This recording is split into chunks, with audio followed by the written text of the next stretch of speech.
Hello everyone, welcome to YouTube channel. तो आज हम पढ़ने वाले इकोनॉमिक सर्वे 2024-25 राजस्थान के संदर्भ में। सबसे पहले स्टार्टिंग करते हैं चैप्टर 1 से। उसमें एक बात कही गई है कि भाई जो अपना इकोनॉमिक सर्वे जो है उसके अकॉर्डिंग जो अपने राजस्थान की इकोनॉमी है वो $350 बिलियन की अपने पास होनी चाहिए 2030 तक। ठीक है, तो पहले क्या है अपने पास डॉलर 350 और बिलियन इकोनॉमी। अब ये कैसे करेंगे, इसके लिए हमने क्या किया 7 अपने पास एक सिस्टमेटिक प्लान बनाए हैं। उसके अकॉर्डिंग अपनी जो इकोनॉमी है वो 350 बिलियन हो सकती है। तो उसमें सबसे पहला आएगा अपने पास, चूँकि अपन क्या करें इकोनॉमी बना रहे हैं तो इकोनॉमी ग्रोथ करनी पड़ेगी। ठीक है भाई, इकोनॉमी ग्रोथ हमने कर दी। अब इकोनॉमी ग्रोथ अपन कैसे कर सकते हैं, तो अलग अलग सेक्टर वाइज कर सकते हैं। तो सेक्टरल ट्रांसफॉर्मेशन, अब सेक्टरल ट्रांसफॉर्मेशन के साथ में हमें क्या करना पड़ेगा, समावेशी विकास करना पड़ेगा, जिसे कहते हैं अपन इंक्लूसिव डेवलपमेंट।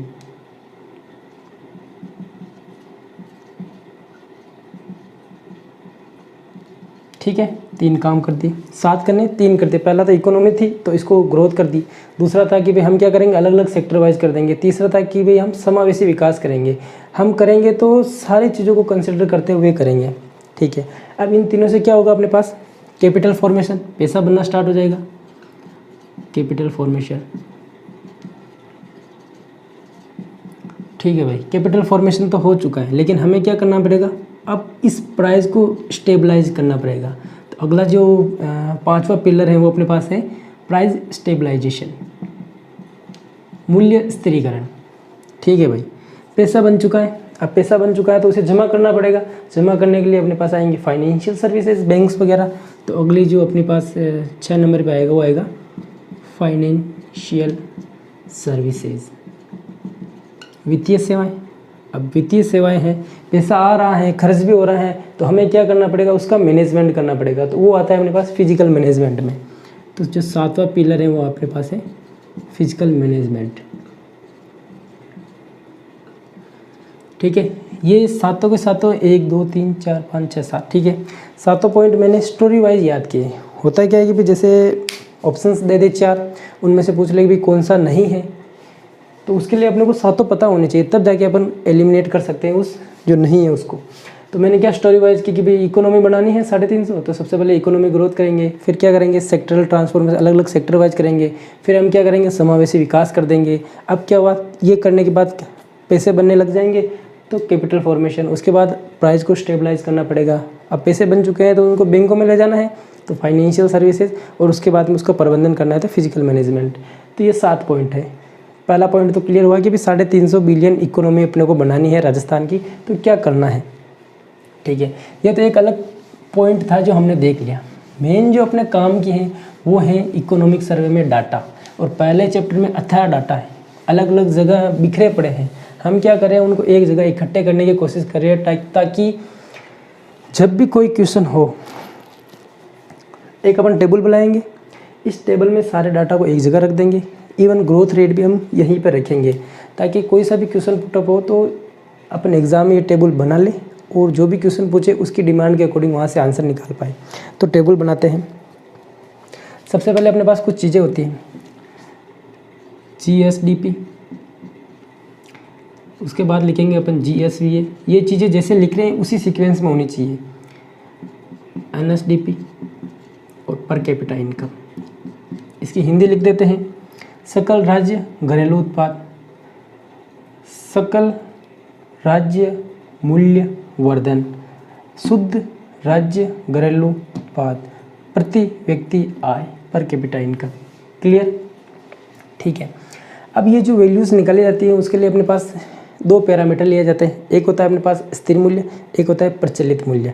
स्थिर मूल्य का मतलब जैसे नाम से पता चला है हमने कहीं ना कहीं स्थिर कर दिया। स्थिर करने का हिसाब होता है अपने पास किसी अपन बेस ईयर ले लेंगे, जैसे 2011-12 ले रखा है तो 2011-12 में जो भी डाटा थे उनको हमने एक फिक्स कर लिया, तो वो अपने पास स्थिर मूल्य के अकॉर्डिंग आएगा, और प्रचलित जो अभी चल रहा है करंट सिनेरियो उसके अकॉर्डिंग आएगा। तो पहले लिखते हैं अपन स्थिर और प्रचलित। ठीक है, पहले इनके फिगर्स लिख देते हैं ना। तो जीएसटीपी के जो फिगर्स हैं वो अपने पास है 9.06 लाख करोड़। ठीक है, अब देखो ये डाटा हमने याद किया, उसके बाद क्या आएगा, 9 के बाद 8, 8 के बाद 7, घटते हुए 8.22 लाख करोड़, 7.96 लाख करोड़। ठीक है, ये अपने पास रुपीज़ में आते हैं, ये आएगी अपने पास 96,638 रुपीज़। इन तीनों में तो क्या एक पैटर्न बन रहा था, इसमें कोई पैटर्न नहीं बन रहा, लेकिन जो इनकी ग्रोथ रेट आएगी उसमें पैटर्न बनेगा। इसी वजह से इन चारों चीज़ों को अपन एक साथ देख रहे हैं। तो पहले क्या थी, जीएसटीपी, उसके बाद जीएसवी है, उसके बाद एनएसडीपी, उसके बाद पर कैपिटा इनकम। ये इनकी आप फुल फॉर्म लिख लेना, हिंदी में लिखो, इंग्लिश में अपने हिसाब से देख लेना। अपना काम है कि भाई डाटा को कैसे अपन याद कर सके, ट्रिक वाइज या फिर टेबुलर फॉर्म में। ठीक है, अपन इकोनॉमिक्स तो पढ़ नहीं रहे कि भाई इनकी डिटेल फॉर्म पता होनी चाहिए, लेकिन हाँ ये है कि भाई इसको क्या कहते हैं वो अपने को पता होना चाहिए। ठीक है, इनके जो फिगर्स थे हमने लिख दिए, थोड़ा हिंदी में लिख देता हूँ, लाख करोड़।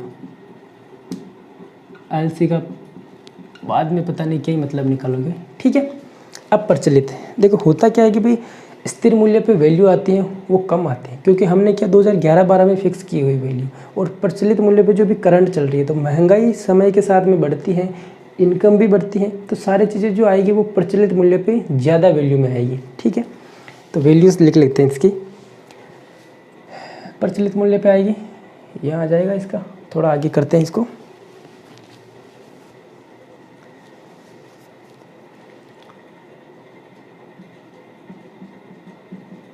ठीक है, वैल्यूज़ लिखते हैं, इसकी आएगी अपने पास 17.04 लाख करोड़, इसकी आएगी अपने पास 15.70 लाख करोड़। देखो इसमें कोई पैटर्न नहीं बनेगा, इसमें अपने को फिगर्स याद करने हैं, अपने को कुछ नहीं करना, बस टेबल बनानी है। तो टेबल्स में ये डाटा अपने ऑटोमेटिक सेट हो जाएंगे, अगर 5-7 बार प्रैक्टिस करेंगे ना तो अपन जैसे लिखते जाएंगे तो वैसे ऑटोमेटिक आते जाएंगे। 17.04, 15.70, 15.25 लाख करोड़, और यहाँ आ जाएगा अपने पास 1,85,083 रुपीज़, इंडियन रुपीज़ है ना, पर कैपिटा इनकम।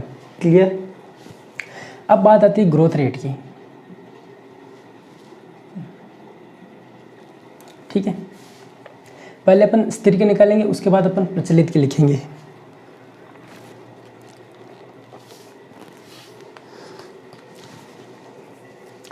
इसमें अपन क्या करेंगे कि भाई जैसे अपने पास कितने खाने बन रहे हैं, 1 2 3 4 खाने, मतलब 4 लाइंस। इनमें जो अपने पास ओड नंबर की जो लाइंस होगी, जैसे 1 और 3, उनमें अपन कुछ जो सिमिलर्स हैं डिजिट्स, उनको अपन साथ लेने की कोशिश करेंगे, और जो इवन नंबर 2 और 4, उनमें जो सेम डिजिट्स आएंगे उनको अपन साथ लेने की कोशिश करेंगे, ताकि अपने को क्या वैल्यू जल्दी याद हो। तो सबसे पहले अपन 1 और 3 पे रखते हैं। तो 1 और 3 पे स्थिर मूल्य पे क्या होता है, जो ग्रोथ रेट है वो लगभग 8 से थोड़ी कम आती है, 7.82%। ये अपने पास लगभग 8.03%। ठीक है, 1 और 3 पे हो गया। अब 2 और 4 पे करते हैं। 2 पे आता है अपने पास 6.29, लगभग 6 के आसपास, और यही अपने पास 6 के आसपास ही आता है, लेकिन थोड़ा ज़्यादा आ जाएगा, 6.88%। ग्रोथ रेट में वापस बताता हूँ, पहले मैंने 1 और 3 को लिया, ये 8 से कम है, ये 8 के लगभग बराबर है, 8 से कम है तो 7.82, और ये 8.03। अब क्या करेंगे, 2 और 4 को लेंगे। 2 अपने पास 2 और 4 में अपने पास 6 के आसपास आएगी, ये 6 से ज़्यादा है, 6.29, ये उससे भी ज़्यादा है, 6.88%। ग्रोथ रेट का मामला क्लियर। अगली डिट्टो सेम काम करते हैं, यहाँ अपने पास आएगा 12.02%, ये आएगा अपने पास 12 से और भी ज़्यादा, 12.23। पहले 1 और 3 का किया, अब करते हैं इसका। तो ये आएगा 11 से कम, ये अपने पास आएगा 11 के आसपास, तो ये आएगा अपने पास 10.83, हाँ 10.83, और ये आएगा अपने पास 11.04%। थोड़ा एक बार इसको मिटा देते हैं, 11.04%।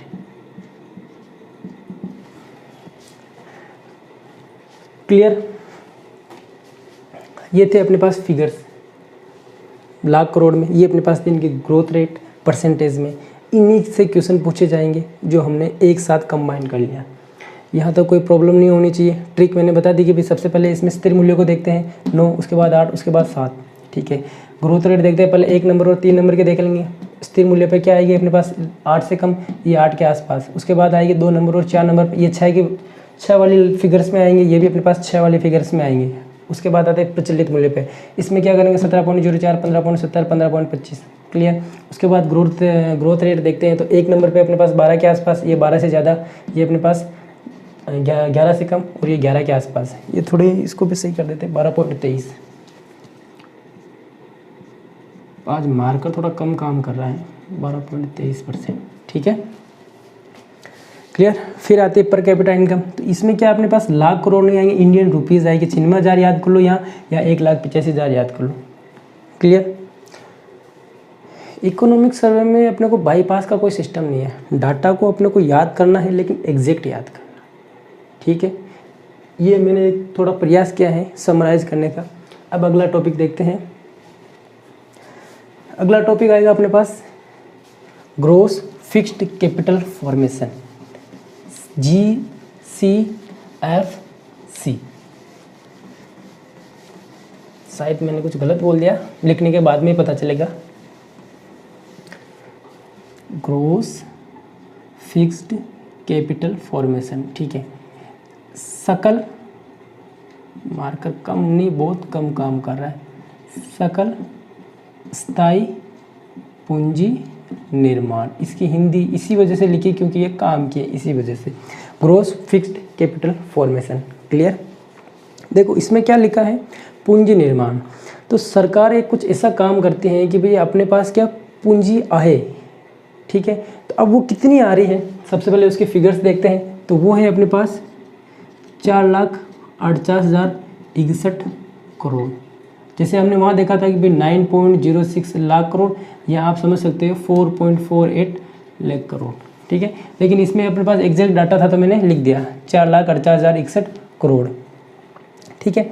दूसरी चीज़, ये जो फिगर्स आया है इसकी ग्रोथ रेट कितनी है, इसकी ग्रोथ रेट है अपने पास 11.65%, क्लियर। उसके बाद देखो हमने क्या gross state domestic product GSDP पढ़ा था, उसमें अपने पास वैल्यूज आई थी 9.06 स्थिर मूल्य पे आई थी और 17.04 अपने पास प्रचलित मूल्य पे आई थी।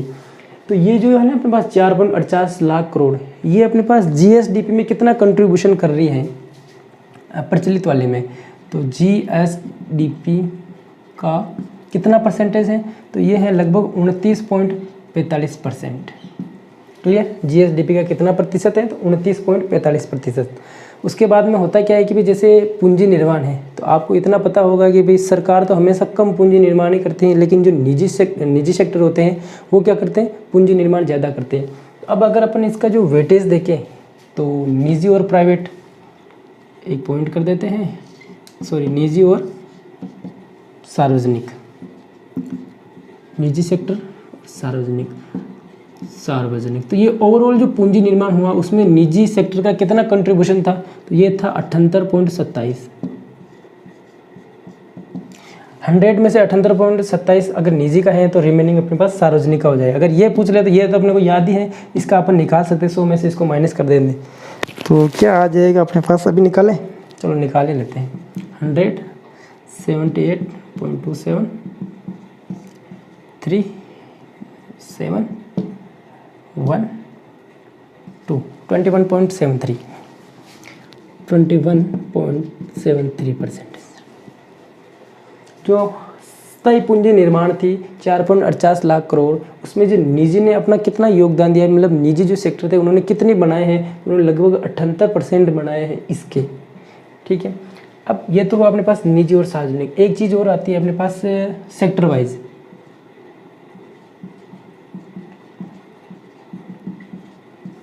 कि भाई किस सेक्टर ने कितना क्या बनाया है। तो इसकी एक ट्रिक है कि भाई आपकी कृपा से हमने पैसे बनाए, ठीक है। कृपा से सबसे पहले आएगा कंस्ट्रक्शन,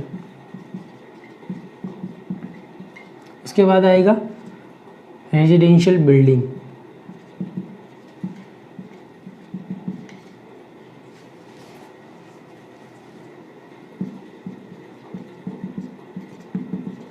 उसके बाद आएगा अपने पास पब्लिक एडमिनिस्ट्रेशन,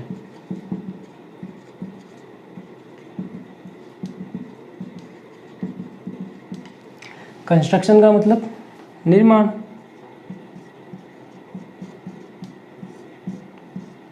रेजिडेंशियल बिल्डिंग मतलब आवासीय भवन,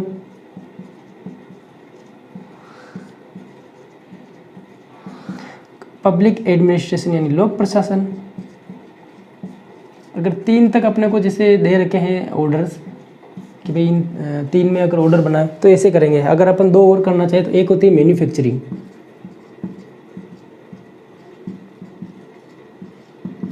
इसे बोलते हैं विनिर्माण, ठीक है। इसमें रजिस्टर्ड में अपने पास 4 नंबर पे आ जाता है, अनरजिस्टर्ड अपने पास 5 नंबर पे। 4-5 नंबर मतलब कैसे कि भाई सेक्टर वाइज किस सेक्टर ने जो स्थायी पूंजी निर्माण किया है वो किसने ज़्यादा किया है। तो सबसे ज़्यादा अपने पास निर्माण में हुआ, उसके बाद आवासीय भवन, उसके बाद लोक प्रशासन, उसके बाद अपने पास विनिर्माण में रजिस्टर्ड मतलब पंजीकृत और विनिर्माण में अपंजीकृत। इंग्लिश में देखा जाए तो construction, residential building, public administration, manufacturing. और ट्रिक देखी जाए सेक्टर वाइज तो आपकी कृपा से हमने पैसे बनाए, ठीक है। GFCF का काम इतना सही था। इसमें जो वैल्यूज़ थी वो ग्रोथ रेट की थी, GSDP का कितना परसेंटेज थे, निजी वाला ये डाटा था। बाकी ये ट्रिक वाइज सेक्टर वाइज पूछ लेता हूँ। इसके बाद इस बार इसमें ऐड किया है अपने पास डिस्ट्रिक्ट वाइज डोमेस्टिक प्रोडक्ट। उसमें हम क्या करेंगे, डिस्ट्रिक्ट को याद करेंगे, ना कि वहाँ फिगर याद करेंगे। तो अगर डिस्ट्रिक्ट को याद करना है तो वो बहुत ही आसान है। हम क्या करेंगे, 5 ऐसे डिस्ट्रिक्ट लेंगे, उनको अपन डिसेंडिंग ऑर्डर में अरेंज करेंगे और वहाँ से एक ट्रिक बना लेंगे और उस ट्रिक से हमें डिस्ट्रिक्ट याद हो जाएंगे कि भाई किसकी कितनी ज़्यादा अपने पास GSDP बोल सकते हैं, जिसे बोलते हैं district wise GDDP, GDDP gross district domestic product. सकल जिला घरेलू उत्पाद लिख देते हैं हिंदी में, सकल जिला घरेलू उत्पाद। एक बार मैं चेक कर लेता हूँ रिकॉर्डिंग हो रही है नहीं।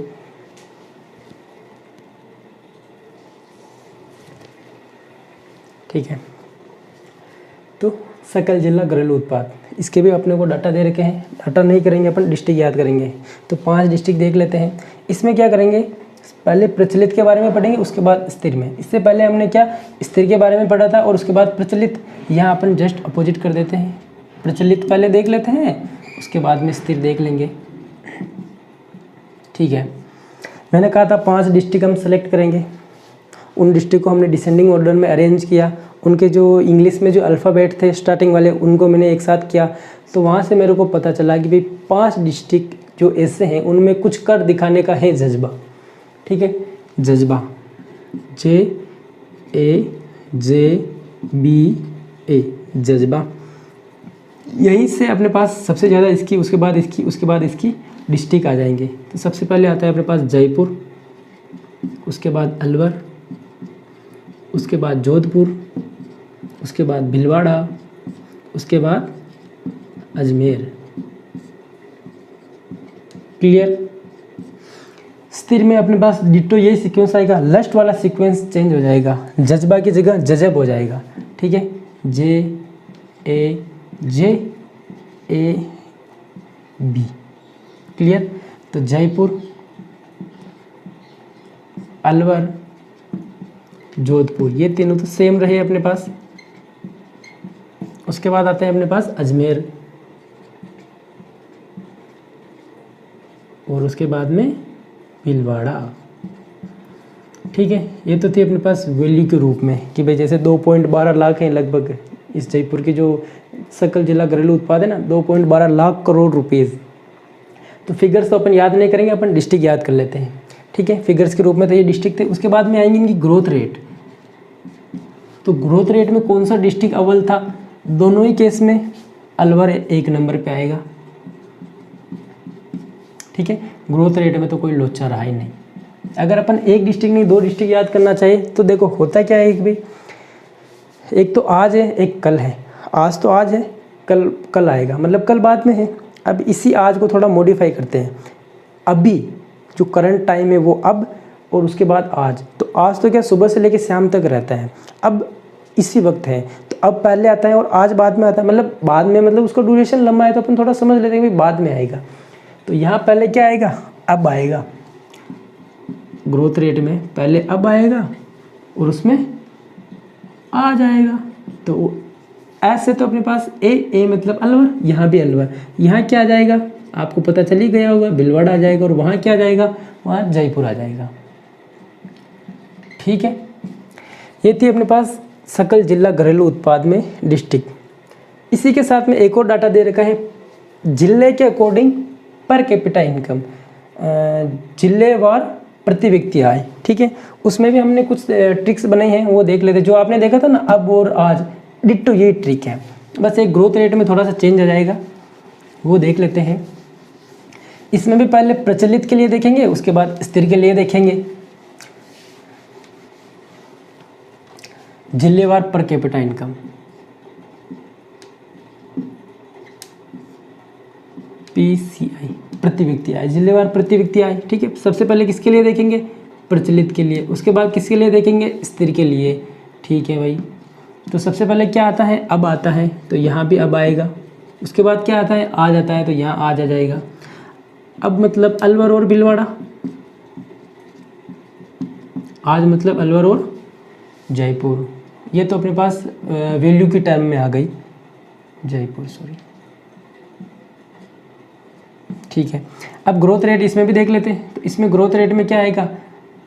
अलवर, और यहाँ भी ग्रोथ रेट में क्या आएगा? अलवर। जिलेवार जो हमने सकल घरेलू उत्पाद निकाला था उसमें भी ग्रोथ रेट में तो एक नंबर पे तो अलवर ही आ रहा था, लेकिन अगर अपन दो डिस्ट्रिक्ट और याद करना चाहे तो पहले अब आएगा, उसके बाद आ जाएगा। अब मतलब अलवर और भीलवाड़ा, आज मतलब अलवर और जयपुर। ठीक है, प्रति व्यक्ति आय में अब और आज आ जाएगा, वो अपन उसको कंटिन्यू करते हैं। तो अलवर भीलवाड़ा, अलवर और जयपुर। ग्रोथ रेट में यहाँ भी पहले अलवर, यहाँ भी पहले अलवर, बस यहाँ थोड़ा चेंज हो जाएगा, अलवर और जैसलमेर। और यहाँ जो था ना कि भाई अब आज था, तो पीछे भी अपने पास ग्रोथ रेट में भी आज, मतलब अलवर और जयपुर।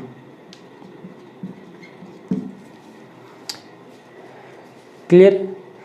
इसके बाद हम पढ़ेंगे मूल्य सांख्यिकी।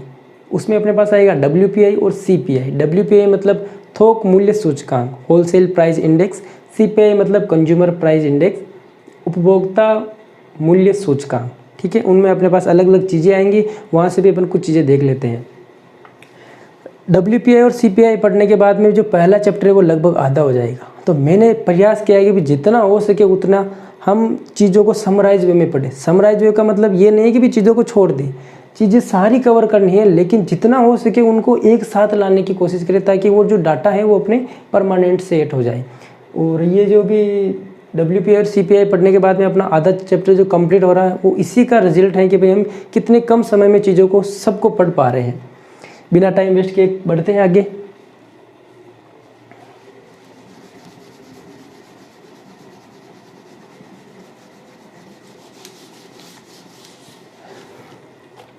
ठीक है, मूल्य सांख्यिकी है ना अगला टॉपिक।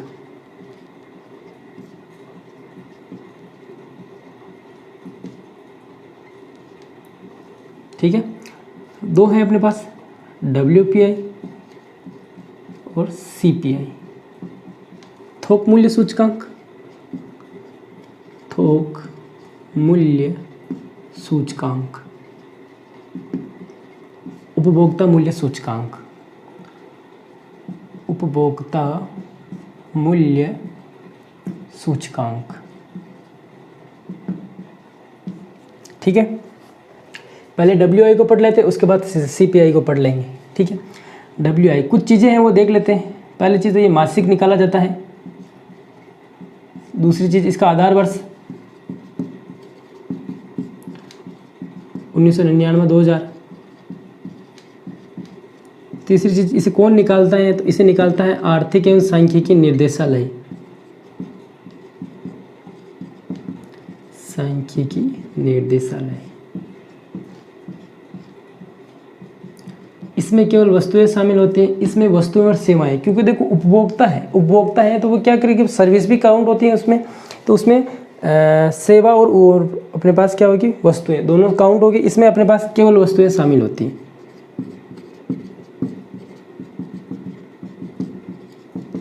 ठीक है, अब इसमें क्या होता है? वस्तुएं हैं, वस्तुएं कितनी है अपने पास? 154 वस्तुएं हैं।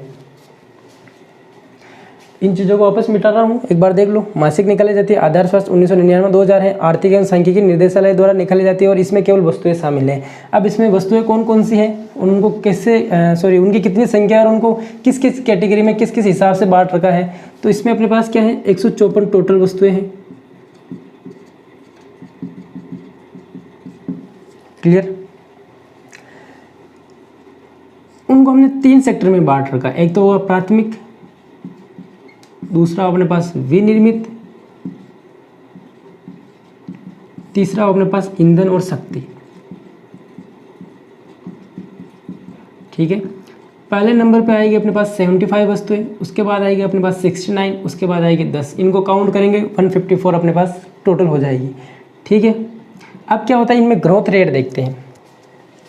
तो जो WPI है उसकी जो वैल्यू है वो है अपने पास 396.28। ठीक है, और इसकी जो ग्रोथ रेट है वो है अपने पास 1.75%। ग्रोथ रेट ज़्यादा या काम की है बजाय इस वैल्यू के। 396.28 ग्रोथ रेट है अपनी 1.75%। अब यहाँ देखते हैं तो प्राथमिक विनिर्मित ईंधन इनकी क्या ग्रोथ रेट थी, तो प्राथमिक की थी 4.16%, इसकी थी अपने पास 1.46% और इसकी थी अपने पास 1.45%, वो भी माइनस की। माइनस मतलब क्या होता है कि भाई इसमें इस बार वृद्धि नहीं हुई, गिरावट दर्ज हुई है। तो महंगाई में अपने पास प्राथमिक वस्तुएं महंगी हुई है, विनिर्मित वस्तुएं भी महंगी हुई, लेकिन ईंधन और शक्ति वाली जो चीज़ें वो अपने पास सस्ती हुई है। ये चीज़ ये बताना चाह रही है। ठीक है, अब क्या हुआ कि भाई इनमें हमने भारांश दे रखा है कि भाई किस चीज़ का कितना क्या भारांश है। तो प्राथमिक का है अपने पास 33.89%, मतलब भारांश बोल सकते हैं, परसेंट तो क्या ही लिखा है। उसके बाद इसका है अपने पास 49.85 और ये है अपने पास 16.25, ये इसका वेटेज है। क्लियर। WPI पढ़ा, आदर्श वर्ष 1999-2000 मासिक निकाली जाती है, आर्थिक एवं सांख्यिकी निर्देशालय निकालता है और इसमें केवल वस्तुएं शामिल होती हैं। वस्तुएं कितनी हैं, तो 154 अपने पास ओवरऑल वस्तुएं हैं। इन वस्तुओं को हमने 3 सेक्टर में बांटा, प्राथमिक, विनिर्मित, ईंधन और शक्ति। 75, 69, 10। ग्रोथ रेट देख लिया हमने, ग्रोथ रेट 4.16, 1.46 और इसकी अपने पास क्या है, नेगेटिव है। कितनी नेगेटिव है, तो -1.45। इसे ये भी समझ सकते हैं कि भाई इसमें अपने पास गिरावट दर्ज की है 1.45%। भारांश देख लेते 33.89, 49.85 और 16.25। अब जो ओवरऑल WPI है उसका जो वैल्यूज़ क्या है, तो वैल्यूज़ है अपने पास 396.28 और उसकी ग्रोथ रेट है 1.75%।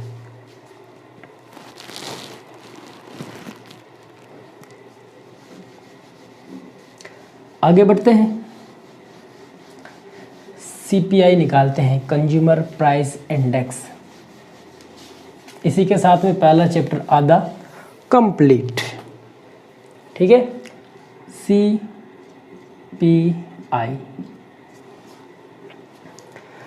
अपने पास क्या है कि भाई CPI के अपने पास 4 डाटा है राजस्थान में। पहला अपने पास क्या है, इंडस्ट्रियल वर्कर, दूसरा है अपने पास एग्रीकल्चर लेबर, तीसरा है अपने पास रूरल लेबर और चौथा है अपने पास रूरल, अर्बन एंड कॉम्बो, मतलब रूरल प्लस अर्बन। हिंदी लिख देता हूँ, क्या ही लिखे, हिंदी समझ लो। इंडस्ट्रियल वर्कर, औद्योगिक श्रमिक, एग्रीकल्चर लेबर, कृषि मजदूर, ग्रामीण मजदूर और ये अपने पास है ग्रामीण, शहरी, ग्रामीण प्लस शहरी। ठीक है, ये अपने पास 4 डाटा है CPI के। आधार वर्ष इंडस्ट्रियल का आधार वर्ष, क्योंकि इंडस्ट्री अपने पास नई लगी है तो उसका आधार वर्ष भी नया होगा 2016। इन दोनों का आधार वर्ष जो लेबर्स है उनका आधार वर्ष काफ़ी पुराना है 86-87, इसका भी 86-87, 1986 और 87, इसका आधार वर्ष है 2012। ठीक है, इन तीनों किसको, लेबर वर्कर, लेबर्स में आते हैं, इनको निकालता है श्रम ब्यूरो। जैसे नाम है कि भाई लेबर्स हैं तो श्रम ब्यूरो, जो पहले शिमला में हुआ करता था अभी है चंडीगढ़। ठीक है, और इसको निकालता है अपने पास NSO दिल्ली। ठीक है, ये एक ऑफिस है जो दिल्ली में है। उसके बाद होता क्या है कि भाई अपने पास जो इंडस्ट्रियल वर्कर, जो पहला डाटा है, ये अपने ज़्यादा काम का है। क्यों काम का है,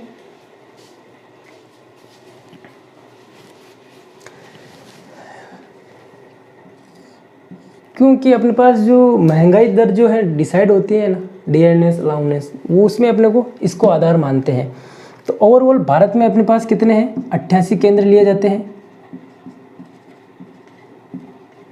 ठीक है, इनमें से राजस्थान से लिए जाते हैं अपने 3 केंद्र।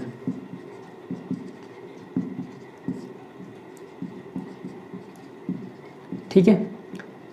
अब ये क्या 3 केंद्र कौन कौन से हैं और ये चीज़ क्या बताती है, ये चीज़ ये बताती है कि भाई आपकी जेब पर कितना भार पड़ा। जेब आ रहा है JAB।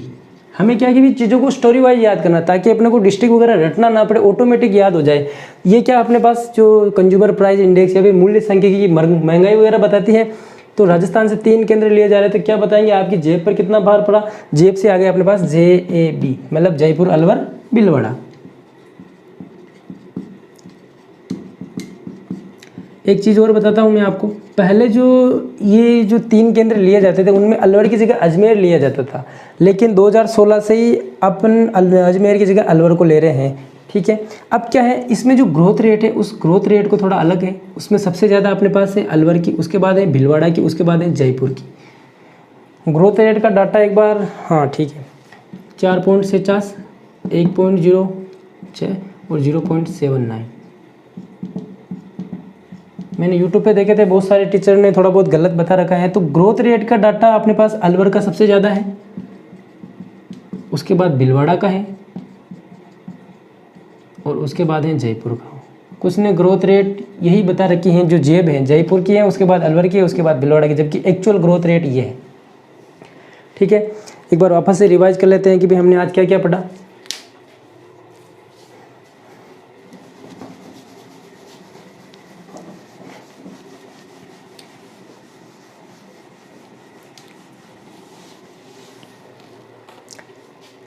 सबसे पहले हमने क्या किया, 350 बिलियन इकोनॉमी की, उसके लिए 7 स्ट्रेटेजिक पिलर।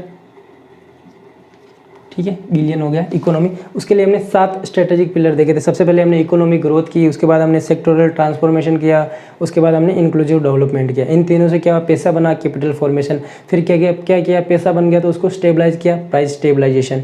उसके बाद छठा आएगा कि बैंक में लेके जाएंगे तो फाइनेंशियल सर्विसेज, और फिर फिजिकल मैनेजमेंट। क्लियर। उसके बाद अपने पास क्या आएंगे, अब डाटा की बारी आती है, तो उसमें हमने 4 चीज़ों को एक साथ किया था, GSTP, GSVA, NSTP, पर कैपिटा इनकम। हमने डाटा देख लेते, पहले स्थिर पे देखे थे, फिर प्रचलित पे देखे थे। 9.06, 8.22, 7.96, 96,638 ग्रोथ रेट देखी थी। सबसे पहले 1 और 3 की देखेंगे। 1 की अपने पास लगभग 8 से कम तो 7.82, इसकी आएगी अपने पास 8.03, इसकी आएगी 6.29, इसकी आएगी 6.88।